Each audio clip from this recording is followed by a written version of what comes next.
Physiotherapy को अक्सर ऐसा कहा जाता है कि लड़कियों के लिए प्रोफेशन नहीं बना है, गर्ल्स को ये ऑप्ट नहीं करना चाहिए। पेरेंट्स को बहुत डर लगता है अपने बच्चों का एडमिशन कराने में फिजियोथेरेपी में। स्टूडेंट्स भी खुद को बहुत ज़्यादा डाउट करते हैं, but most of these things are misinformation और ये रियलिटी नहीं है।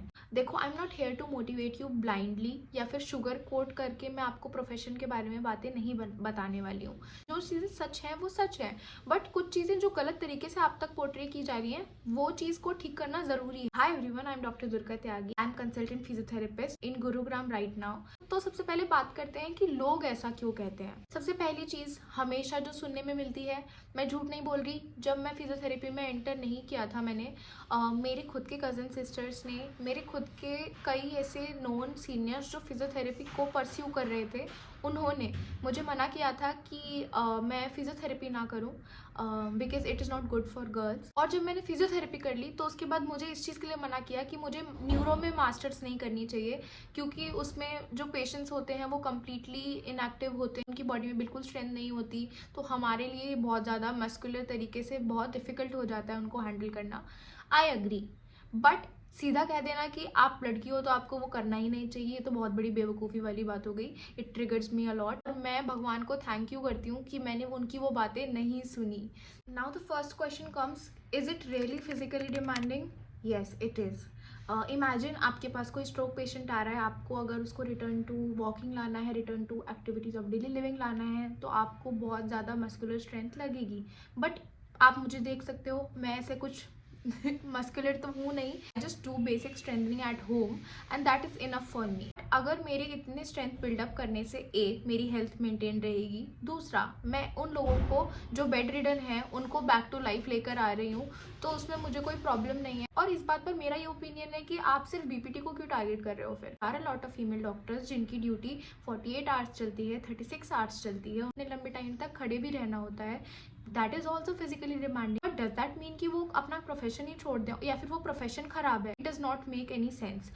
पर मैं ये नहीं कह रही कि ऐसा नहीं है, फिजियोथेरेपी इज़ फिजिकली डिमांडिंग। तो अगर आप उस चीज़ को चूज़ कर रहे हो तो आपको वो बात पता होनी चाहिए, और if you are okay with that only then enter in that particular stream. Second thing is salary is low, but इसको फिर आपने लड़कियों के लिए कैटेगराइज क्यों कर दिया? अगर लड़की की सैलरी कम है तो लड़के की भी तो कम ही है, तो आप उसको इस तरीके से क्यों ले रहे हो कि लड़कियों को इस प्रोफेशन में नहीं जाना चाहिए? This is the one thing. और दूसरी बात, सैलरी आपके ऊपर है, मतलब इट डिपेंड्स ऑन यू। पहली चीज़, आप कहाँ रह रहे हो। इफ़ अगर आप टियर 1 सिटी में रह रहे हो तो ऐसा नहीं है कि कम है।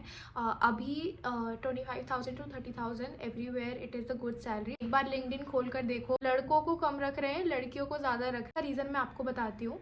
There are a lot of female patients जो कि प्रेफर करती हैं कि उनको एक फीमेल फिजियोथेरेपिस्ट ही देखे।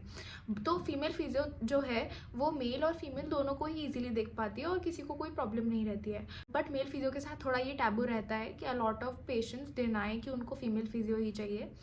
तो ये सबसे बड़ा मिथ है कि जॉब नहीं है या सैलरी कम है।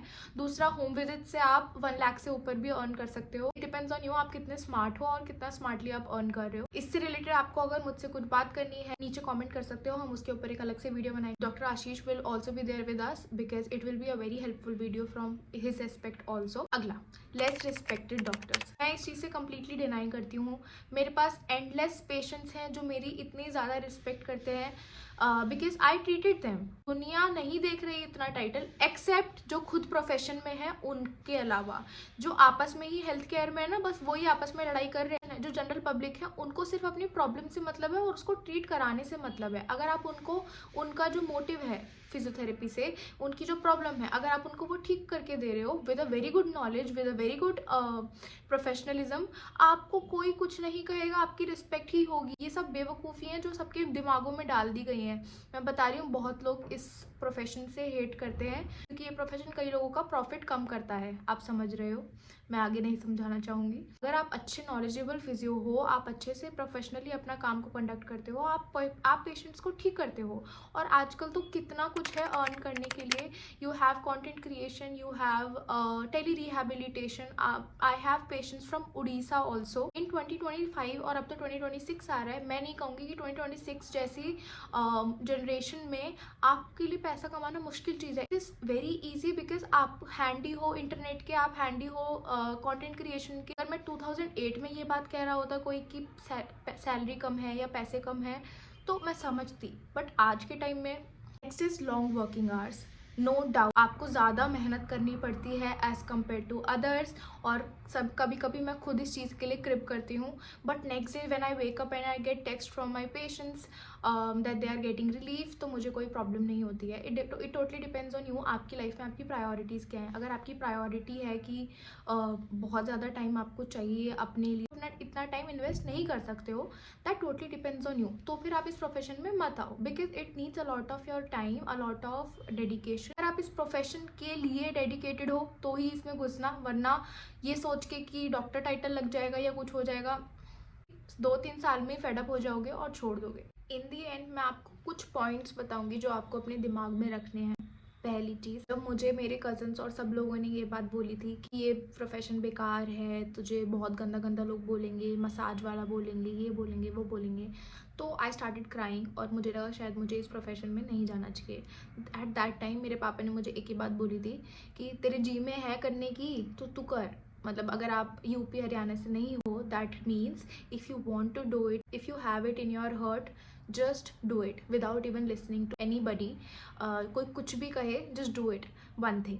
सेकेंड थिंग है, देखो बुरा तो आप कुछ भी करने जाओ ना, आप किसी के लिए दान करने भी जाओगे ना, उसमें भी बुरा बोलेंगे कि देखो दिखावे के लिए कर रहे हैं या फिर नाम कमाने के लिए कर रहे हैं। तो आप कुछ भी करो, आपको बोलेंगे तो है, ठीक है, दैट इज वन थिंग। दूसरों को हटा दो कि कोई और क्या बोल रहा है। नेक्स्ट पॉइंट इज कि सैलरी कम है। देखो अब लाइफ बहुत फ्लेक्सिबल हो चुकी है, आपको अब बहुत सारे वेज हैं अर्न करने के। आप टेलीरिहैब से अर्न कर सकते हो, आप कंटेंट क्रिएशन से अर्न कर सकते हो, आप हेल्थ केयर में कितनी सारी चीज़ें हैं, आप उनके साथ कोलैब करके अर्न कर सकते हो, आप क्लिनिक सेटअप कर सकते हो, आप हॉस्पिटल में कर सकते हो, आप क्लिनिक में जॉब कर सकते हो, आप फिजियोथेरेपी रिलेटेड मोडालिटीज़ की मैन्युफैक्चरिंग में जा सकते हो, आप कुछ भी कर सकते हो अगर आपके दिमाग में है करने की। तो you just need a good mindset and a good dedication. Last चीज़ की स्किल्स के ऊपर बात है, जेंडर के ऊपर तो बात है ही नहीं, क्योंकि द पॉइंट इज़ कि आप लड़का हो लड़की हो, अगर आपके पास स्किल्स हैं, आपके पास माइंडसेट है, आप डेडिकेटेड हो, आप कुछ भी कर सकते हो, आप दुनिया ऊपर नीचे कर सकते हो, कोई नहीं रोक सकता फिर आपको, ठीक है। सो अगर आपके दिमाग में है, आपको पसंद है ये प्रोफेशन, आपको लगता है आप इसमें एक्सेल कर सकते हो, तभी घुसना। अगर किसी और चीज़ों के लिए जा रहे हो कि डॉक्टर टाइटल में जाएगा या फिर कोई और फोर्स कर रहा है आपको इस प्रोफेशन में आने के लिए, डोंट कम, बिकॉज आप 1-2 साल में फेडअप हो जाओगे, क्योंकि बहुत ज़्यादा हार्ड वर्क है, बहुत लंबे वर्किंग आवर्स है। बी माइंडफुल कि आपको ये चाहिए कि नहीं चाहिए, और अगर चाहिए फिर किसी की मत सुनो, गेट इनटू इट। ये ऐसा प्रोफेशन है जो कि बहुत ज़्यादा ग्रो कर रहा है इंडिया में, और अगर आपको लगता है आप इसमें बढ़िया कर सकते हो, आपको बिल्कुल करना चाहिए। मेरा ये वीडियो बनाने का मोटिव एक तो ये था क्योंकि आप बहुत सारी लड़कियां जो कि इसमें आना चाहती हैं वो कमेंट कर रही थी, तो एक तो मुझे इसलिए बनानी थी, और दूसरा मुझे ये बताना था कि अगर आपके दिमाग में करने का है बट एक ये टैबू आ रहा है कि आप लड़की हो तो आपको करना चाहिए कि नहीं करना चाहिए, मुझे बस इस वीडियो के थ्रू आपको यही बताना था कि आप अपने दिमाग से बस वो पॉइंट निकाल दो। Otherwise it's up to you, आपको करना है, आपको पसंद है तो करना चाहिए, नहीं पसंद तो मैंने 4-5 बार बता दिया है, मत करो। अगर और भी किसी चीज़ पर आपको डाउट रहता है, आपको कुछ और पूछना है, आप कमेंट सेक्शन में भी पूछ सकते हो। हमारा इंस्टाग्राम पे अकाउंट है फिजियोज ऑन ड्यूटी करके, आप वहाँ पर भी टेक्स्ट कर सकते हो। और अगर आप चैनल पर नए हो so don't forget to subscribe to our channel for more physiotherapy related content.